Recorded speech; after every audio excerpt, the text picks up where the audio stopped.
السلام علیکم دوستوں، کسی کلاس میں ایک لڑکی شازیہ نام کی پڑھتی تھی۔ وہ ایک دن میم کے پاس آئی اور کہنے لگی، میم مجھے آپ کے 2 منٹ مل سکتے ہیں؟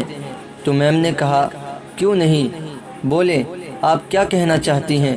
میم نے سوچا کہ کوئی تعلیمی مدد لینی ہوگی، اس لیے میرے پاس یہ آئی ہیں۔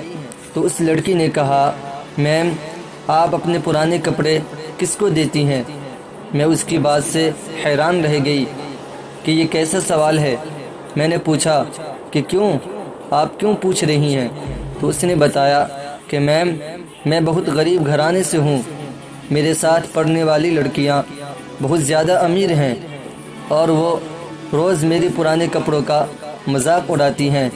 میں اپنے گھر سے تعلیم کا خرچہ بہت مشکل سے لے رہی ہوں، نئے کپڑے کہاں سے لوں؟ آپ کی جلدی شادی ہونے والی ہیں، آپ نے پرانے کپڑے کسی کو تو دینے ہیں، مجھے دے دیں۔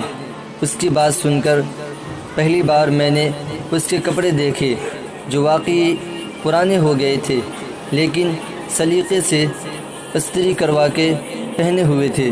مجھے افسوس سے کہنا پڑتا ہے کہ ہم کسی کی ذات پر بات کرتے ہوئے 1 منٹ بھی یہ نہیں سوچتے کہ ہمیں کیا حق پہنچتا ہے کسی کو کمتر کہنے کا یا کسی کی ذاتی معاملے میں ٹانگ اڑانے کا۔